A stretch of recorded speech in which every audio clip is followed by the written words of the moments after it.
In 1212, something impossible happened. 30,000 children left their homes. They didn't run away. They weren't kidnapped. They weren't forced. They chose to walk toward the sea, and they never came back. The year is 1212.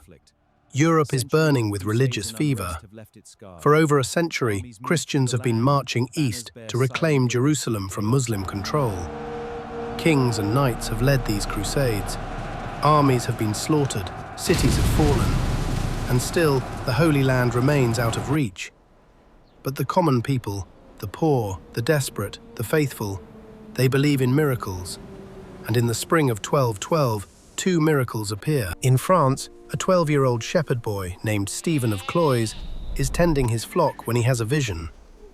Jesus appears to him dressed as a pilgrim and hands him a letter. The letter commands Stephen to preach a new crusade, not of knights and swords, but of children, pure souls, innocent hearts. God, Stephen announces, will protect them. The sea will part before them, just as it did for Moses, and they will walk to Jerusalem on dry land. In Germany, another boy, Nicholas of Cologne, receives the same calling. He gathers thousands of followers.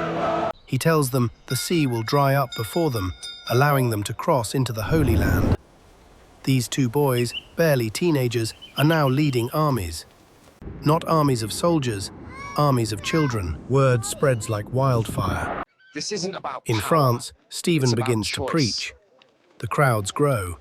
First dozens, then hundreds, Is it true? then thousands. 10. The movement is unstoppable. Children abandon their families. They leave their homes in the middle of the night. They follow this boy who claims to speak for God. Historians estimate that up to 30,000 children joined. 30,000. 30,000! That is not a small number. That is an entire city, a generation, disappearing into the countryside. Still walking. They march south, Still across walking. France, across the Alps, through mountain passes so brutal that 2 out of every 3 people die on the journey. Please. They survive by begging. They sleep in ditches. Just one They drink loaf. from puddles. They watch their friends collapse from exhaustion and never get back up. And still, they march. Because they believe. They believe the sea will Will he open. come today? They believe God has promised. chosen them. The tide will turn. They believe they are special. Imagine that kind of faith.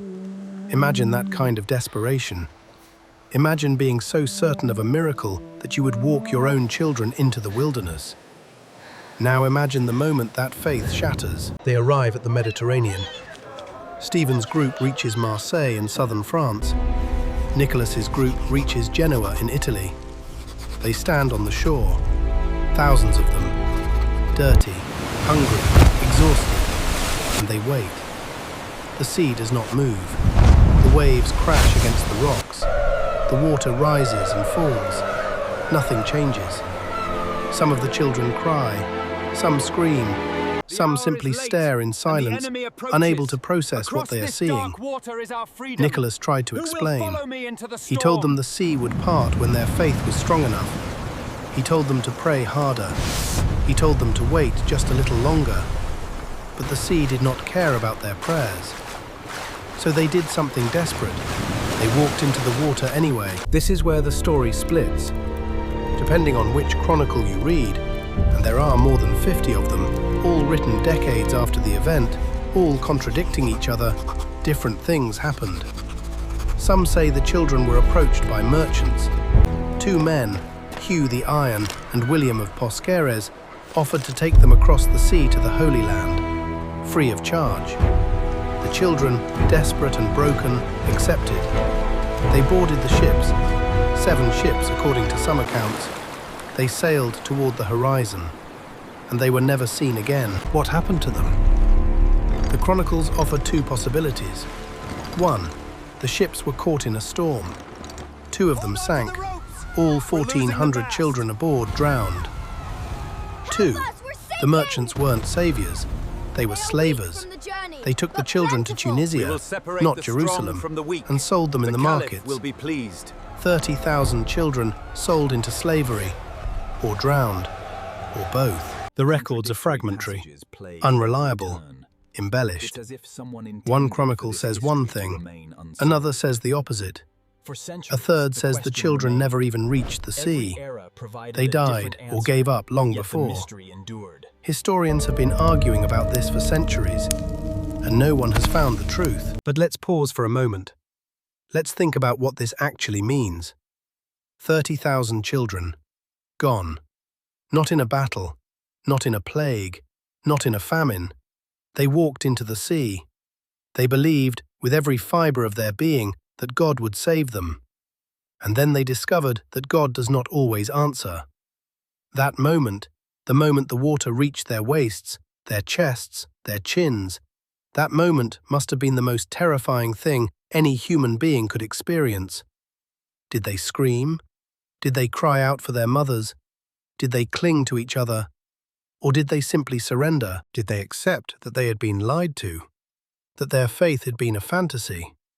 That they had led thousands of children to their deaths?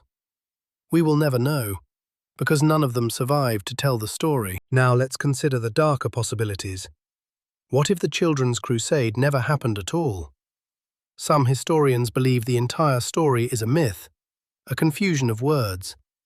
The Latin term used in the chronicles is pueri, which can mean boys, or it can mean the poor, or it can mean young people in a general sense. What if the children weren't children at all? What if they were poor peasants, wandering labourers, desperate refugees, people the chroniclers dismissed as childish because they were unworthy of serious attention? What if the story of 30,000 children walking into the sea is not history, but metaphor? A fable about innocence destroyed, faith betrayed, hope crushed. A warning to future generations: do not trust the dreamers. Do not follow the prophets. Do not believe that miracles will save you. But here's the thing. Something did happen in 1212. Too many chronicles mention it. Too many details align. Too many fragments survive, scattered across the monasteries of Europe. The French movement, the German movement, the march to the sea, the ships, the disappearance. Something real lies beneath the legend.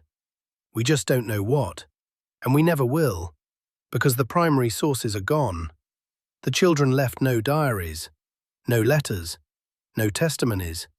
They walked into the water, and they took their secrets with them. So let me ask you a question. What do you believe? Do you believe the children were sold into slavery, a tragedy but a survival? Do you believe they drowned, a nightmare but a closure? Do you believe the entire story is a fabrication, a medieval ghost story told to frighten the faithful?